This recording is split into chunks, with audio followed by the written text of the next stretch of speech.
Bab 1 Seorang Pecundang. Itu adalah rumah sakit komunitas Honor Grave. Menerima kabar bahwa istrinya terluka, Regan Gibson segera pergi ke rumah sakit dengan rasa khawatir. Di bangsal, Gail Gibson, yang dahinya dibalut perban, sedang duduk di atas ranjang rumah sakit. Wajahnya tampak pucat. Kaylee, bagaimana keadaanmu? Apakah kamu baik-baik saja? Kaylee menatap Regan, yang tampak terengah-engah dan mengkhawatirkannya. Dia lalu mendorong Regan dengan kesal. Aku baik-baik saja. Dan melepaskan celemekmu. Itu memalukan. Baik. Regan membuka ikatan celemeknya dengan malu. Dia tersenyum canggung dan berkata, Aku sangat khawatir saat mendengar kamu terluka sehingga tidak mempedulikan yang lainnya. Tubuh Kaylee tinggi dan proporsional. Selain itu, dia juga memiliki wajah berbentuk oval yang sangat cantik. Kakeknya adalah ketua grup McCarthy di Honor Grave. Namun, tanpa diduga, dia jatuh cinta pada Regan dan tidak lama menikah dengannya. Meskipun Kaylee adalah gadis tercantik di universitas saat itu. Tapi, kehidupan mereka setelah pernikahan tidak berjalan dengan mudah. Regan sering menghadapi hambatan dalam pekerjaannya, dan karirnya juga tidak berjalan dengan baik. Bahkan saat ini, dia menganggur. Sedangkan Kaylee, dia tidak mendapatkan posisi penting apapun di grup McCarthy, karena dia menentang kakeknya dan menikahi pria miskin seperti Regan. Hubungan Kaylee dengan kedua orang tuanya juga rusak, karena Regan. Ibu Kaylee telah memberitahu Regan bahwa dia tidak akan pernah mengakuinya sebagai menantu kecuali saat dia sudah mati. Kaylee, apa yang ingin kamu makan sekarang? Aku akan. Sebelum dia bisa menyelesaikan kalimatnya, Regan mendengar suara langkah kaki dari belakang. Ini membuatnya panik dan jantungnya berdetak lebih cepat. Regan Gibson. Dia mendengar teriakan marah. Kemudian, Regan merasakan rasa sakit seperti terbakar di wajahnya. Rasa sakit itu disebabkan karena sebuah tamparan keras dan kencang yang diterimanya. Sina McCarthy, yang dipenuhi amarah, berkata dengan berlinang air mata, ini semua karena kamu. Kamu adalah seorang pecundang. Putriku diganggu dan hampir membuat dirinya ada dalam masalah besar. Dia diganggu. Regan mengangkat kepalanya dan dengan rasa ingin tahu menatap istrinya yang ada di atas ranjang rumah sakit. Kaylee, apa yang sebenarnya terjadi? Tidak ada apa-apa. Regan, kenapa kamu tidak keluar sebentar? Kaylee berkata dengan tidak berdaya dan rasa kecewa, kepalanya menunduk. Regan, kurasa Kaylee harus tinggal di rumah sakit selama beberapa hari. Kamu bisa pergi membayar tagihan rumah sakit sekarang. Val McCarthy, ayah mertuanya, berkata kepada Regan dengan nada lembut. Saat seperti ini, Sina mencibir dan berkata dengan merendahkan. Apa dia mampu membayarnya? Apa dia punya uang? Dia hanya seorang lelaki yang menumpang hidup dari putri kita. Aku akan membayarnya sekarang. Regan menundukkan kepalanya karena malu, tidak bisa memberikan penjelasan apapun. Dia pergi ke meja kasir di bagian rawat inap. Setelah dia memberikan kartu banknya, perawat di meja kasir meliriknya dengan dingin. Tidak ada uang di kartu Anda. Perawat itu merasa kesal dan berkata dengan ironis.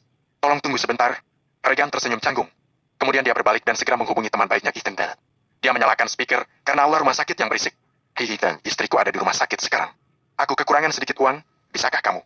Tidak masalah. Aku akan segera mentransfer uang untukmu. Kata Ethan Amah. Namun, tiba-tiba terdengar suara wanita dengan nada tinggi dari ujung sambungan telepon. Itu adalah Isla Danat, pacar Ethan. Ethan, jika kamu minjamkan 1 sen saja untuk Regan, kita putus. Sudah kukatakan, dia hanya seorang pecundang yang menumpang hidup dari istrinya. Tidak ada gunanya berteman dengannya. Tiba-tiba, seluruh hawa rumah sakit menjadi sunyi. Orang-orang di sekitar Regan menatapnya dengan hina. Pada saat itu, dia merasa seperti anak kecil yang telah melakukan kesalahan dan berharap bisa melarikan diri. Permisi. Regan dengan rendah hati membungkuk dan memohon kepada perawat. Bisakah saya meminta waktu dan membayar tagihannya nanti? Dalam waktu sekitar 2 hari? Tidak. Begitu dia selesai berbicara, perawat segera menolak permintaannya. Jika Anda tidak mampu membayarnya, bawa saja dia pergi. Atau, mintalah uang pada istri Anda. Saya telah melihat banyak pria seperti Anda. Pergilah. Jangan buang waktu Anda di sini. Saya tidak nyaman melihat Anda. Menatap Regan dengan tatapan merendahkan, perawat itu melambaikan tangannya untuk mengusir Regan. Pecundang ini ingin menyelamatkan wajahnya. Dia pantas mendapatkannya. Anda. Wajah Regan terlihat memerah karena marah, dan saat itu dia diam-diam mengepalkan tinjunya. Tepat ketika Regan berbalik, dia melihat Darian McCarthy, sepupu Kaylee, berdiri di belakangnya dengan seringai menjijikan di wajahnya. Setiap kali bertemu, Darian akan memikirkan berbagai macam cara untuk mempersulit Regan. Dia akan berusaha dengan sebaik-baiknya untuk mempermalukan Regan. Hai, Darian. Regan menenangkan dirinya dan berjalan untuk menyambutnya. Regan. Darian dalam setelan jas yang rapi, berjalan mendekat. Suaranya dipenuhi dengan nada ejekan dan terdengar arogan saat dia berkata, jika kamu seorang pria, pergi dan mintalah kepada ayah mertuamu. Mungkin orang tua Kaylee dapat membantumu dengan biaya rumah sakit. Itu tidak perlu. Untuk biaya rumah sakit, aku akan segera mengatasinya. Regan memaksakan diri untuk tersenyum. Baiklah. Karena kamu hidup dalam kemiskinan, aku akan membantumu dan membayarnya. Setelah itu, Darian mengeluarkan dompet mewah dari sakunya, lalu dengan santai mengeluarkan sebuah kartu, dan menyerahkannya kepada perawat di meja kasir. Aku akan membayarnya dengan kartuku. Tidak seperti sikapnya beberapa menit yang lalu. Perawat itu melakukan prosedur pembayaran rawat inap dengan senyum manis. Regan hanya bisa tersenyum masam dalam hati. Dia berpikir, apakah aku harus dipandang hina hanya karena miskin? Ayo pergi. Darian mengangkat kepalanya dan melihat ke lantai atas. Dia berkata dengan mengejek, ikutlah denganku. Naik ke atas dan kunjungi istrimu. Jangan khawatir. Paman dan bibi tidak akan mempersulitmu ketika ada aku. Regan tidak bisa berdebat dengan Darian saat ini. Jika Darian kehilangan kesabarannya, dia akan berbicara omong kosong dan memarahi siapapun di sekitarnya layaknya anjing gila yang akan menggigit siapapun yang ditemuinya. Begitu bangsal, Regan akhirnya mengetahui penyebab Kaylee terluka. Kaylee, aku memintamu untuk makan malam dengan Tuan Jack, manajer Nyemphours, untuk mendapatkan pesanan $150,000 darinya. Darian, yang berdiri di samping Kaylee, menatap dan memarahinya. Dia hanya ingin minum denganmu. Tapi kamu memukul kepalanya dengan botol. Mendengar itu, Regan tercengang, dan dia segera mengerti apa yang terjadi. Yang terjadi sebenarnya adalah bahwa Kaylee, istrinya, mengalami pelecehan seksual. Regan pernah bertemu dengan Tuan Wilson dari Nyemphours, dan dia tahu bahwa pria gendut itu adalah seorang yang mesum. Darian itu bukan salah Kaylee. Lagi pula, dia adalah seorang wanita. Sine mencoba membela putrinya, tetapi dia tampak gagal melakukannya. Bibi Sine, dia yang meminta untuk bekerja di perusahaan. Jika menurutmu dia bisa melakukan apapun yang dia inginkan hanya karena dia seorang wanita, kenapa kamu tidak memintanya untuk berhenti bekerja dan menjadi ibu rumah tangga? Setelah itu, Darian melirik Regan lagi, yang berdiri dengan kepala menunduk. Oh, aku hampir lupa bahwa menantumu adalah seorang bapak rumah tangga. Cicik, jika putri dan menantumu sama-sama menganggur, mereka harus hidup darimu dan paman. Darian, cukup. Kaylee mengangkat kepalanya karena merasa tersinggung dengan ucapan Darian. Wajahnya yang pucatnya tampak penuh amarah. Aku sudah berbuat kesalahan, dan aku akan bertanggung jawab untuk itu. Apa? Kamu akan bertanggung jawab? Darian mencibir lagi. Bagaimana kamu akan melakukannya? Kaylee, ada sesuatu yang perlu kamu ketahui. Tuan Wilson sudah menggugatmu. Apa? Mata Sine melebar dengan panik setelah mendengarnya. Bab 2, dia adalah pewaris. Darian, jangan bicara sembarangan jika kamu belum yakin tentang hal itu. Wajah Fowler tampak pucat saat mendengar perkataan Darian. Paman Fowler, aku tidak bicara sembarangan. Darian menatap keluarga McCarthy dengan sombong. Dia berkata dengan angkuh. Kakek berkata bahwa Kaylee harus bertanggung jawab karena dia yang menyebabkan masalah ini. Kenapa dia yang harus bertanggung jawab? Sine merasa sangat marah. Kaylee bertemu dengan Tuan Wilson untuk makan malam demi perusahaan. Sekarang, saat terjadi seperti ini, dan kalian tidak ingin terlibat, apakah menurutmu keluargaku tidak ada artinya untuk Alex McCarthy? Bagaimanapun juga, Kaylee adalah cucu Alex. Alex tidak bisa meninggalkannya begitu saja. Bibi sini. Darian mengangkat alisnya, wajahnya penuh dengan rasa hina dan jijik. Tolong jangan mencoba mengancamku dengan kakek. Pikirkan baik-baik. Antara Kaylee dan Drew McCarthy, mana yang akan kakek pilih? Kamu. Wajah Sine memerah karena marah, tetapi dia kehilangan kata-katanya. Setelah dia mengatakan apa yang harus dia katakan, Darian membuka pintu dan berjalan keluar. Sebelum pergi, dia tidak lupa untuk mengejek Regan lagi. Regan, jika kamu ingin menjadi seorang pria, lebih baik kamu membantu istrimu mengatasi ini. Saat dia berbicara, mata Darian terlihat penuh emosi. Kemudian, dia berkata dengan penuh kebencian. Jika tidak, dia akan dikeluarkan dari grup McCarthy. Keangkuhan Darian membuat Regan sulit untuk menenangkan dirinya. Namun, tidak ada yang bisa dia lakukan. Kaylee tahu ibunya akan mengatakan sesuatu yang lebih buruk kepada Regan nantinya. Karena itu dia sengaja meminta Regan untuk membeli sesuatu untuk dimakan di lantai bawah, agar Regan bisa menghindarinya. Namun, saat Regan baru melangkah keluar dari pintu, dia mendengar suara gelas dibanting. Flower, kamu tidak berguna. Kenapa aku menikahi orang yang tidak berguna sepertimu? Aku bodoh. Semua orang mengira aku beruntung menjadi menantu perempuan keluarga McCarthy, tapi siapa yang tahu bahwa aku menjalani hidup yang sulit? Kalian semua adalah anak Alex, tetapi Fletcher dan Saville menjadi manajer di perusahaan, dan mereka memiliki banyak saham. Bahkan 2 saudara perempuanmu tinggal di apartemen mewah. Sedangkan kamu hanya bisa tinggal di villa tua. Flower adalah tipikal suami yang lemah lembut. Menghadapi kemarahan Sine, dia hanya bisa menundukkan kepalanya, tidak berani mengeluarkan suara. Mendengar itu, Regan tidak bisa menahan diri untuk tidak mengejek dirinya sendiri dalam hati. Itu benar. Kami pria tak berguna selalu berakhir seperti ini. Setelah melampiaskan amarah pada suaminya, Sine duduk di lantai dengan marah dan mengancam Kaylee. Kaylee, kamu masih muda. Aku tidak tega melihatmu menjalani hidup dengan jalan yang salah. Berjanjilah padaku. Ceraikan Regan besok. Kemampuanmu dan bakatmu tidak lebih buruk dari Darian. Apa yang terjadi padamu sekarang adalah karena kamu menentang kakekmu. Regan, yang masih berada di depan pintu, menjadi gugup dan jantungnya berdebar kencang saat mendengarnya. Bu, kata Kaylee tegas. Tidak peduli apa yang kamu katakan. Aku tidak akan pernah menceraikan Regan. Kaylee, apa kamu gila? Mengapa kamu tetap bersama dengan pecundang itu? Tidak bisakah kamu melepaskannya? Sine berdiri dengan marah dan meraih bahu Kaylee, lalu berkata, kamu sedang dituntut sekarang, tetapi kakekmu tidak peduli. Kamu mungkin akan masuk penjara. Kalau begitu biarlah. Aku tidak takut. Kaylee mengangkat kepalanya dan berkata dengan tegas. Itu gila. Kamu gila. Sine menggelengkan kepalanya dan tersenyum pahit. Dia selalu yakin bahwa putrinya sangat ingin bercerai dengan Regan, tetapi ternyata dia salah. Regan pun tidak menduga istrinya akan seyakin itu. Setelah fase bulan madu berakhir, mereka menjalani kehidupan yang sulit. Dan Regan berpikir dia adalah beban, seorang pecundang yang ada di dalam hati Kaylee. Regan juga tidak berharap Kaylee masih memiliki perasaan untuknya. Regan tersenyum masam ketika akhirnya dia berjalan keluar dari rumah sakit. Dia berjalan dengan langkah tegas, seolah-olah dia telah membuat keputusan besar. Dia harus berubah untuk Kaylee. Dia tidak akan membiarkan orang lain memandang rendah atau mengejeknya lagi. Dan dia bersumpah akan melindungi wanita yang dia cintai. Karena itu, Regan menekan nomor telepon yang tidak pernah dihubunginya selama 3 tahun terakhir. Tak lama kemudian, panggilan itu tersambung. Hai, Jason. Regan mengerucutkan bibirnya tak berdaya dan berkata, aku perlu bantuanmu untuk sesuatu. Pak Gibson. Terima kasih Tuhan. Akhirnya Anda menelpon saya. Jason mata merasa sangat gembira di ujung telepon, sehingga dia hampir menangis bahagia. Sudah 3 tahun, dan sekarang Anda akhirnya menghubungi saya. Tahukah Anda kehidupan seperti apa yang telah saya dan Tuan Gibson jalani? Kami? Baiklah, berhenti mengomel. Regan memotong omongan Jason dengan tidak sabar dan lalu berkata, katakan padaku, bisakah kamu membantuku atau tidak? Ya, tentu. Jason menjawab cepat dengan nada menyanjung. Saya akan melakukan yang terbaik untuk membantu Anda dalam masalah apapun. Bahkan jika Anda memintaku untuk melakukan 100 atau bahkan 1000 hal, saya tidak akan ragu-ragu. Tapi Pak Gibson, Jason mengubah nada suaranya dan berpura-pura gugup. Menurut kesepakatan Anda dengan Tuan Gibson, jika Anda menggunakan aset dan koneksi keluarga, Anda harus... Aku tahu. Sebelum Jason selesai berbicara, Regan dengan tidak sabar memotongnya lagi. Aku harus pulang dan mewarisi harta keluargaku, kan? Jadi, itu artinya. Jason berkata dengan penuh semangat. Pak Gibson, Anda setuju untuk kembali dan mewarisi bisnis serta aset keluarga Gibson, benar kan? Benar. Kembalilah dan katakan padanya bahwa rencananya berhasil.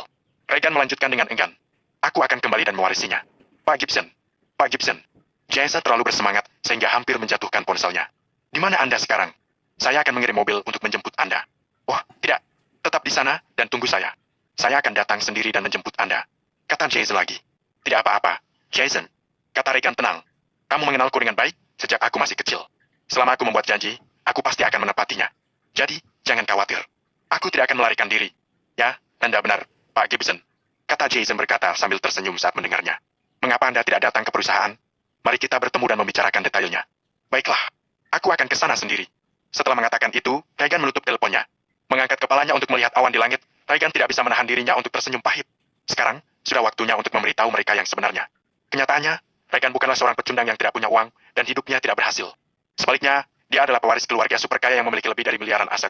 Dia memiliki aset di seluruh dunia, dan memiliki 3 perusahaan yang terdaftar, di mana dia memegang lebih dari setengah sahamnya. 3 tahun lalu, Regan memutuskan semua hubungan dengan keluarganya, karena bermasalah dengan Tuan Gibson. Sejak itu, dia mulai menjalani hidupnya sebagai orang biasa. Namun, dia tidak punya pilihan selain menyerah ketika kehidupan memberikannya kenyataan yang kejam. Ada pepatah yang menggambarkan situasinya. Jika pewaris keluarga kaya tidak dapat menjalani hidup dengan baik dengan kemampuannya sendiri, dia akan kembali ke rumah dan mewarisi kekayaan keluarganya. Bab 3 resepsionis. Regan segera naik taksi menuju gedung kantor Systems. Gedung yang menjulang tinggi, hingga kawan ini dikenal sebagai gedung pencakar langit nomor 1 di Honor Drive. Systems dan 3 perusahaan lain yang terdaftar semuanya berada di daftar 500 perusahaan teratas internasional, dan mereka berada di peringkat 10 besar. Selanjutnya, bisnis yang dilakukan oleh Systems termasuk dalam berbagai bidang, termasuk real estate, logistik, film, pakaian, dan lainnya.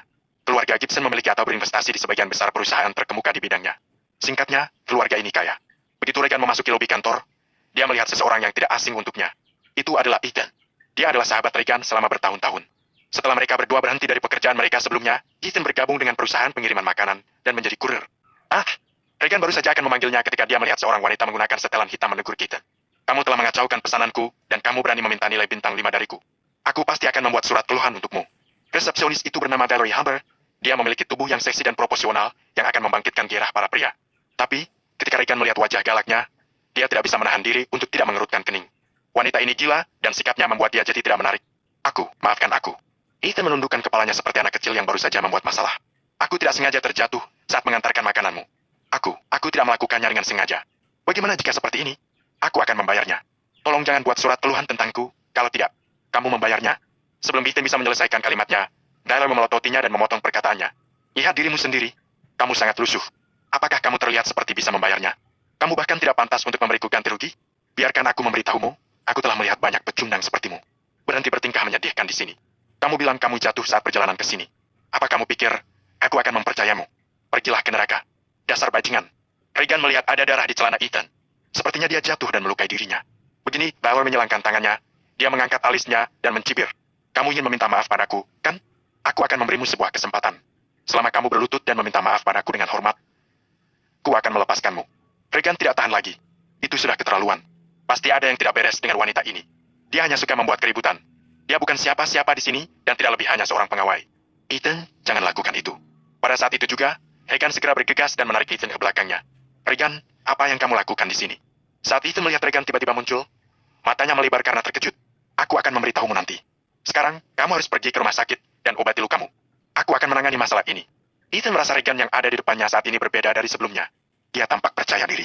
Jadi, menatap si idiot yang muncul entah dari mana, Tyler merapikan ikatan rambutnya dan mencibir, lalu berkata pada Regan, apa kamu ingin melakukannya untuk temanmu?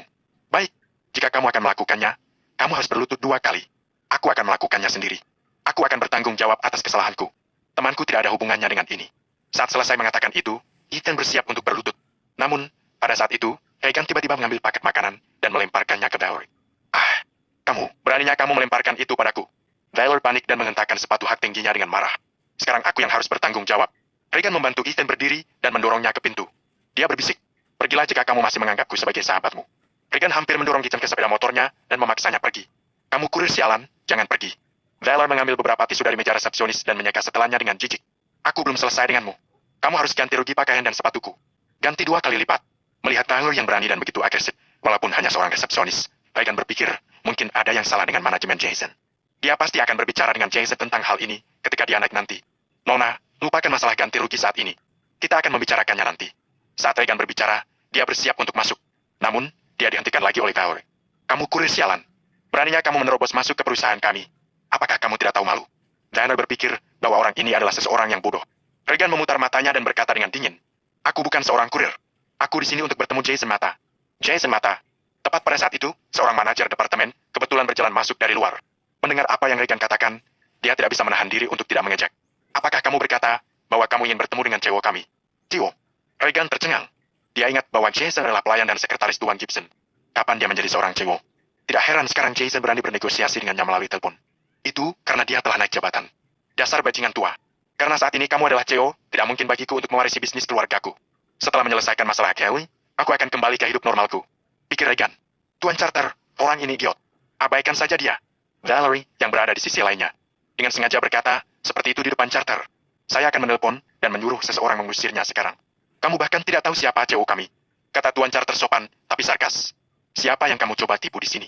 Valerie. Tuan Carter melirik teleponnya dan berkata dengan tidak sabar. Jangan buang waktumu untuk orang ini. Hubungi petugas keamanan dan suruh mereka mengusirnya secepat mungkin. Baik, Tuan Carter. Valor mengangguk patuh. Dia mengulurkan tangan untuk mengangkat telepon di meja resepsionis, bersiap untuk menelpon. Tiba-tiba, sebuah suara terdengar. Jason, aku dihentikan oleh 2 orang pegawai di perusahaanmu. Aku akan memberimu 2 menit. Kalau tidak, aku akan pergi. Mendengar perkataan Regan di telepon, Valor semakin tertawa terbahak-bahak dan berkata, idiot ini sangat lucu. Dia sangat pandai berakting, bukan? Aku sangat terhibur. Tuan Carter tidak bisa sopan lagi. Dia mengangkat dagunya ke arah Valor dan memberi syarat padanya untuk tetap memanggil petugas keamanan. Bagaimanapun, Lee Systems adalah salah satu dari 500 perusahaan teratas di dunia. Bagian resepsionis di lobi mewakili citra perusahaan. Mereka tidak bisa membiarkan seseorang yang tidak berguna seperti ini muncul dan menyebabkan keributan. Tak lama kemudian, petugas keamanan bergegas datang. Saat mereka hendak membawa Regan keluar, sebuah teriakan datang dari dalam gedung. Hentikan! Jason berlari keluar dari lift bersama sekretarisnya dan berteriak dengan marah. Regan adalah satu-satunya pewaris perusahaan. Setelah sekian banyak bujuk rayu, dia akhirnya mau pulang dan mewarisi bisnis keluarganya. Tapi orang-orang bodoh ini menghentikannya untuk masuk. Lepaskan dia. Jason memelototi 2 penjaga keamanan dan berteriak dengan marah. Dasar idiot. Apakah kamu tahu siapa dia? Beraninya kamu bersikap tidak sopan padanya. Pak Gibson, saya sangat menyesal atas apa yang mereka lakukan. Apakah Anda baik-baik saja? Setelah memarahi mereka, Jason meminta maaf kepada Regan sambil tersenyum. Jason memanggilnya Pak Gibson. Valerie dan Tuan Carter sama-sama tercengang. Bab 4, dia akhirnya setuju. Bukankah dia hanya seorang kurir? Dia tampak seperti pecundang yang menyedihkan. Mengapa Jason sangat menghormatinya? Tuan Mata, apakah Anda salah? Dia hanya seorang kurir. Dia baru saja mencoba masuk ke perusahaan kita. Tapi, Jason langsung memotong perkataan Valor dengan teriakan sebelum dia bisa selesai berbicara. Diam. Jason sangat marah dan memelototinya dengan dingin. Tuan Carter segera maju dan berkata dengan nada menyanjung. Tuan Mata, tolong jangan marah. Biarkan saya yang menangani ini. Saya akan segera mengusirnya. Pada saat ini, Regan hanya bisa menghela nafas. Orang sok selalu sombong. Tidak ada yang bisa aku lakukan untuk mengubah fakta ini. Omong kosong, apa yang kamu bicarakan? Beraninya kamu tidak sopan di depan cewek kami. Tuan Carter memerintahkan petugas keamanan di sebelahnya. Bawa dia keluar. Cepat, teman-teman. Sebelum penjaga keamanan bisa melakukan apapun, Jason menunjuk Valerie dan Tuan Carter, lalu menginstruksikan. Bawa keluar kedua idiot ini. Jangan biarkan mereka masuk ke perusahaan kita mulai sekarang. Tuan Mata, kenapa? Apa kesalahan kami? Tuan Carter terkejut ketika dia mendengar bahwa dia dipecat. Tuan Mata, kami tidak melakukan kesalahan apa-apa. Itu semua karena Valor masih mencoba menyalahkan Regan sekarang. Pasang telingamu dan dengarkan baik-baik. Kata Jason berkata dengan tatapan serius sambil menunjuk Regan. Ini adalah Pak Gibson, putra Tuan Gibson, satu-satunya pewaris perusahaan kita. Pak Gibson, apakah tidak masalah jika saya menangani mereka seperti ini? Jason membungkuk dan tersenyum lagi. Tidak buruk. Regan mengangkat alisnya. Tuan Carter dan Valerie saling berpandangan. Mereka segera menyadari bahwa mereka telah membuat kesalahan besar. Jadi, orang ini bukanlah pecundang yang menyedihkan. Dia adalah seseorang yang hebat. Pak Gibson, maafkan saya. Tolong maafkan saya kali ini. Kata Valerie dan Tuan Carter berbarengan. Sayangnya, semua sudah terlambat. Jason, jangan hanya berdiri di sana. Bawa mereka keluar. Kata Regan acuh tak acuh. Kemudian, dia memasukkan tangannya ke dalam saku dan menuju ke lantai atas. Bawa mereka keluar. Jason mengulangi instruksinya ke petugas keamanan dan dengan cepat mengikuti Regan. Mereka pergi ke kantor Joe di lantai paling atas. Jason, kamu hidup dengan cukup nyaman sekarang. Melihat perabotan indah di kantor, Regan berkata dengan makna yang lain dalam kata-katanya. Aku melihatmu hidup dengan cukup baik sebagai CEO perusahaan ini. Jason tidak menjawab Regan. Sebagai gantinya, dia mengambil dokumen dari sekretaris tinggi dan cantik di sampingnya, lalu meletakkannya di depan Regan. Kemudian, dia berkata dengan senyum hormat.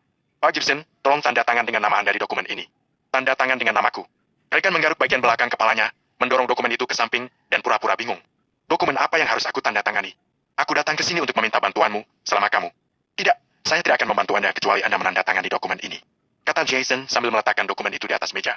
Jason, beraninya kamu. Regan sangat marah. Dia memukul meja dan berdiri. Pak Gibson, saya tidak mempersulit Anda. Jason menunjuk dokumen di depannya dan berkata, belum lama ini, Anda telah setuju untuk mewarisi aset keluarga Anda. Mengapa Anda berubah pikiran sekarang? Jason, kamu memang punya nyali. Ya, beraninya kamu memarahiku sekarang. Regan memelototi Jason dengan marah. Pak Gibson, bahkan jika Anda meminta saya untuk memarahi Anda, saya tidak akan pernah berani melakukannya. Karena dia tidak bisa terus memaksanya, Jason mulai menggunakan pendekatan yang lebih lembut. Apakah Anda tahu? Bagi saya, Anda adalah seseorang yang cakap dan cerdas. Yang terpenting, Anda adalah orang yang bertanggung jawab atas kata-kata dan tindakan Anda. Jangan mencoba menyanjungku. Aku bilang, aku tidak akan menandatanganinya hari ini. Aku tidak akan pernah menandatanganinya, kecuali aku mati. Regan terus berbicara dengan kasar. Namun, meskipun dia telah menolak 100 kali, Regan akhirnya menyerah. Pada akhirnya, dia menandatangani dokumen itu. Selamat Pak Gibson. Anda telah resmi menjadi penerus sah keluarga Gibson. Wajah tua Jason yang keriput tersenyum bahagia karena telah memenuhi keinginan Tuan Gibson. Saya akan melaporkan kabar baik ini kepada Tuan Gibson nanti, dan segera memberitahu semua orang. Jason, pernahkah kamu mendengar tentang Nyem Horse? Regan mengangkat alisnya dan bertanya sambil meminum kopi yang dibuat sendiri oleh Jason. Ya, saya tahu. Jason dengan hormat menyerahkan tisu dan melanjutkan. Pak Gibson, Nyem Horse adalah salah satu anak perusahaan di bawah perusahaan kita. Jika Anda tertarik, saya akan meminta Tuan Fletcher, CEO Nyem Horse, mengunjungi Anda secara pribadi. Apa? Nyem Horse sebenarnya adalah milik keluarganya. Ternyata Tuan Gibson telah mengembangkan bisnis keluarga mereka dengan cukup baik selama beberapa tahun ini. Jika Regan mengetahuinya lebih awal, dia seharusnya kembali lebih awal untuk mewarisi bisnis keluarganya. Itu tidak perlu. Regan melambaikan tangannya dan berkata, untuk saat ini, aku tidak ingin orang lain tahu identitasku yang sebenarnya. Mari kita rahasiakan untuk sementara waktu. Kamu hanya perlu memberitahu Tuan Fletcher untuk meminta bajingan bernama Tuan Jack untuk mencabut gugatannya terhadap Kelly dan meminta maaf padanya. Apa? Bajingan itu menyinggung Nyonya Gibson. Mendengar apa yang dikatakan Regan, Jason kembali murka. Selama bertahun-tahun, Tuan Gibson masih memperhatikan Regan, meskipun Regan telah memutuskan hubungan dengan keluarganya. Apalagi, Tuan Gibson sangat menyukai Kelly, menantu perempuannya. Aku akan menyerahkan sisanya padamu. Regan menghabiskan kopi di cangkirnya, berdiri, dan berjalan menuju pintu. Pak Gibson, jangan khawatir. Saya akan menanganinya dengan baik. Menatap punggung Regan, Jason masih ingin bertanya padanya.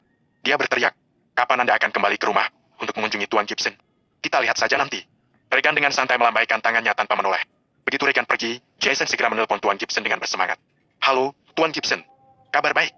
Pak Gibson akhirnya menandatanganinya. Bagus. Kita akhirnya menyelesaikannya. Sebuah suara serak yang lemah terdengar dari ujung telepon. Ketika Regan kembali ke rumah sakit, dia terkejut melihat Dorian Pace duduk di kursi samping tempat tidur Kelly. Dia dan Kelly berbicara dan tertawa, terlihat sangat dekat.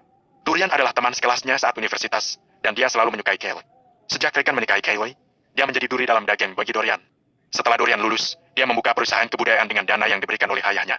Dia tampak cukup baik dan selalu memamerkan kekayaannya di Instagram untuk memperlihatkan kelebihannya. Dorian, apa yang kamu lakukan di sini? Regan bertanya dengan tidak senang. Aku memanggilnya untuk datang ke sini. Kata Kelly tidak sabar. Kelly, hati-hati. Dorian berdiri dari kursi dan tersenyum padanya, lalu berkata, jangan khawatir. Aku akan mengurus masalah dengan Nyem Horse. Saat dia berbalik, senyum Dorian berubah. Itu dipenuhi dengan penghinaan dan keangkuhan. Dorian, terima kasih telah membantuku. Kata Kelly sopan ketika dia melihatnya pergi. Regan meletakkan sandwich yang dibelinya di atas meja dan bertanya kepada Kelly dengan wajah yang marah. Mengapa kamu meminta bantuannya? Bagaimana menurutmu? Bisakah aku mengandalkanmu jika aku tidak menelponnya?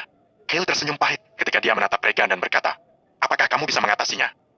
Bab 5, dia punya uang. Aku. Tepat ketika Regan akan mengungkapkan identitas aslinya, Dorian kembali. Kelly menyembunyikan sikap dinginnya dan menunjukkan senyumannya lagi. Dorian, apa yang kamu lakukan di sini? Melihat senyum di wajah Kelly, Regan menjadi lebih marah. Dorian sengaja kembali untuk mempermalukan Regan. Dia ingin Kelly menyadari bahwa dia telah membuat pilihan yang salah. Begini, Dorian meletakkan buket bunga yang baru saja dia beli di atas meja dan berkata, Kelly, aku membelikan bunga untukmu, dan aku juga sudah membayar biaya rumah sakitmu. Dorian, kamu sangat perhatian. Sebenarnya, aku baik-baik saja. Kelly tersenyum sopan dengan sedikit malu. Dia berkata, maaf, kamu menghabiskan banyak uang untukku. Setelah mengatakan itu, Kelly mengalihkan pandangannya ke Regan, matanya dipenuhi kekecewaan. Dia saat ini terlibat dalam tuntutan hukum, tetapi suaminya tidak bisa berbuat apa-apa untuk membantunya. Dan sekarang, mereka bahkan harus menerima bantuan dari orang lain untuk biaya rumah sakit. Jangan pedulikan itu. Dengan cepat, Dorian menjawab dengan mencibir dan berkata dengan ironis. Kelly, kamu tahu, Regan dan aku adalah teman sekelas saat di universitas. Sedikit uang ini bukanlah masalah. Mendengar itu, Regan tidak tahan lagi. Sial. Halo. Aku di sini? Bagaimana bisa kalian berdua mengabaikanku? Umpatnya dalam hati. Regan melemparkan senuti atas meja dan berkata dengan suara dingin. Aku mampu membayar biaya rumah sakit untuk istriku. Kamu tidak perlu khawatir tentang itu. Regan, ada apa denganmu? Ketika Kyle melihat Dorian merasa malu dengan apa yang dikatakan Regan, wajahnya menjadi penuh amarah. Dia menyalahkan Regan. Kamu harus meminta maaf kepada Dorian. Dia tahu betul orang seperti apa Regan itu. Dorian telah berjanji untuk membantunya dengan masalah gugatan hukum, bahkan berbaik hati untuk membayar biaya rumah sakit. Namun, Regan bersikap seperti itu. Betapa tidak sopannya dia. Mendengar apa yang dikatakan Kelly, Dorian diam-diam senang. Dia berpura-pura murah hati dan berkata, tidak apa-apa. Kelly, tenang saja. Kamu adalah pasien, jadi jangan marah. Dan jangan salahkan Regan. Aku sudah mendengar tentang apa yang terjadi pagi ini. Jerry memang sudah keterlaluan. Regan. Dorian mengubah topik pembicaraan dan menepuk pundak Regan.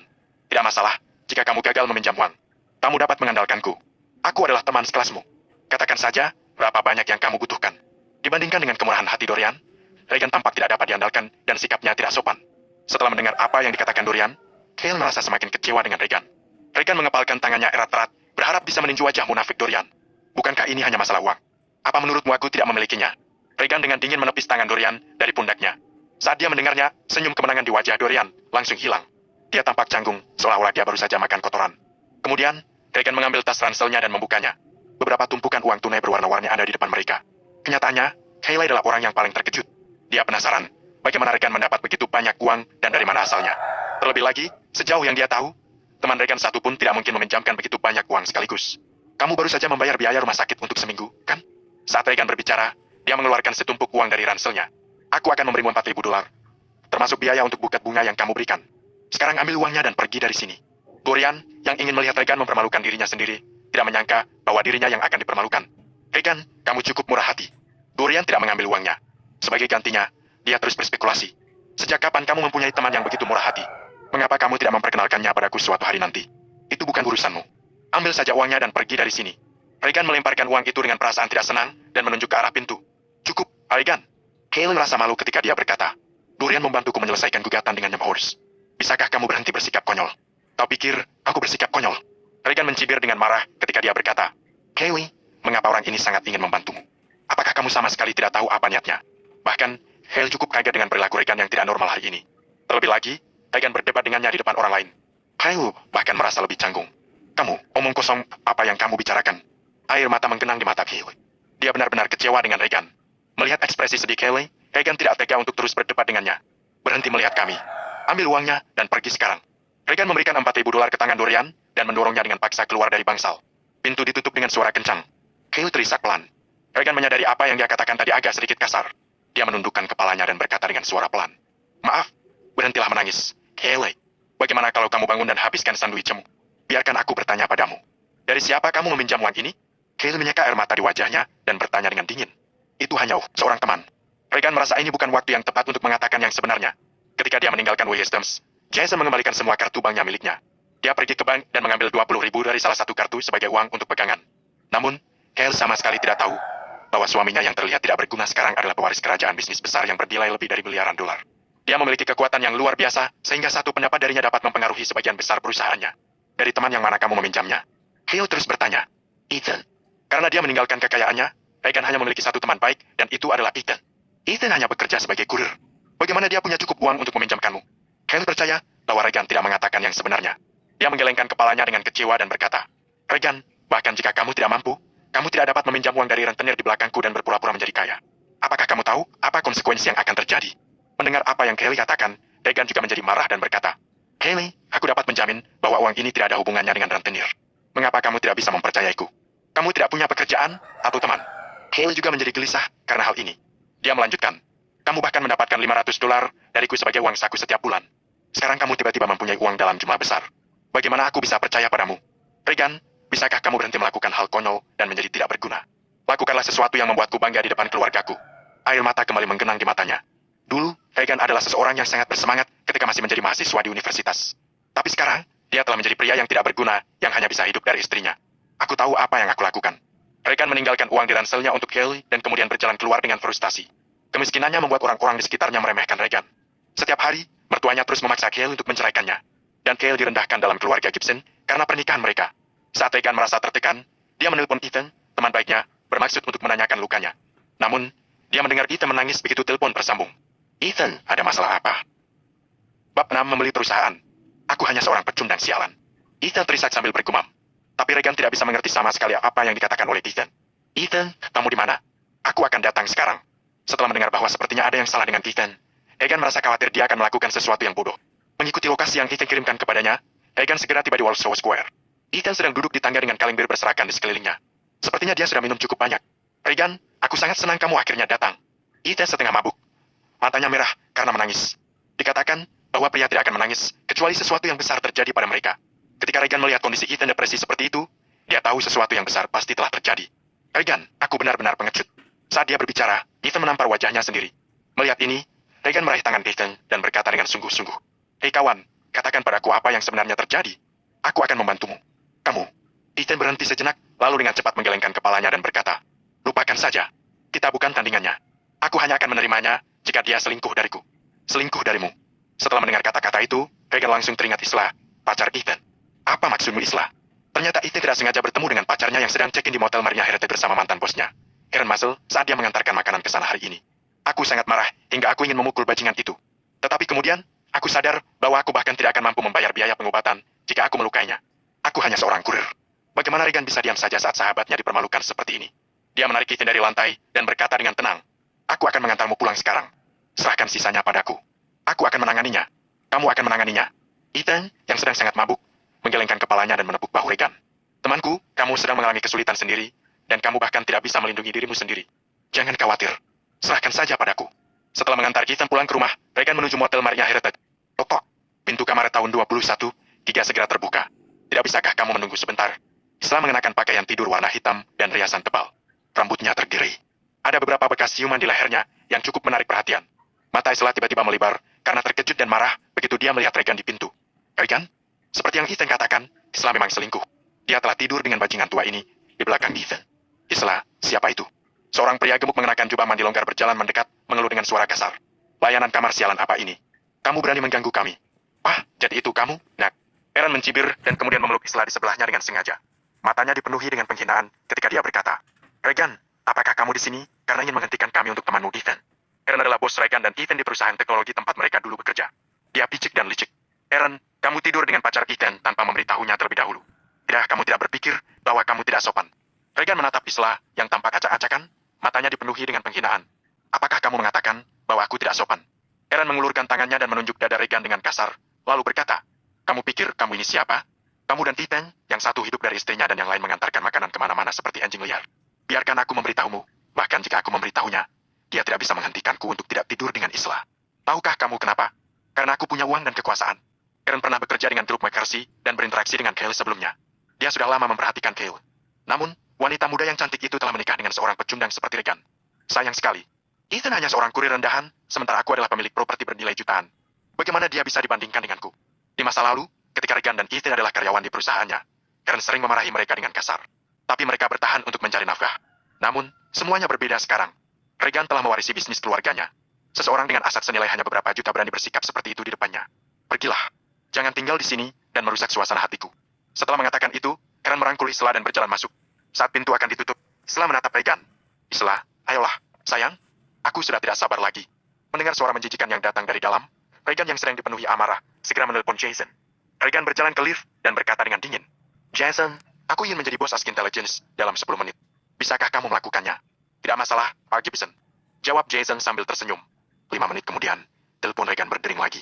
Pak Gibson, sudah selesai. Regan tidak menyangka Jason menyelesaikan tugas yang diberikan secepat ini. Dia mengangguk puas. Aaron, tunggu saja dan lihatlah. Aku akan memberikanmu pelajaran yang bagus. Regan berkata pada dirinya sendiri dalam hati.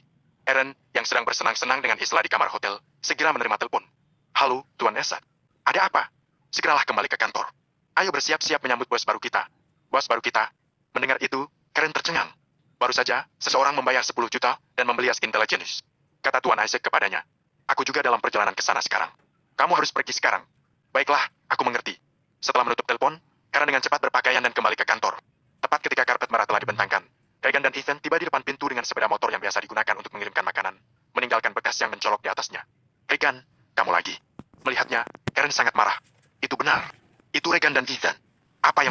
di sini. Sebagian besar staf yang berdiri di samping karpet merah adalah rekan-rekan kerja mereka sebelumnya.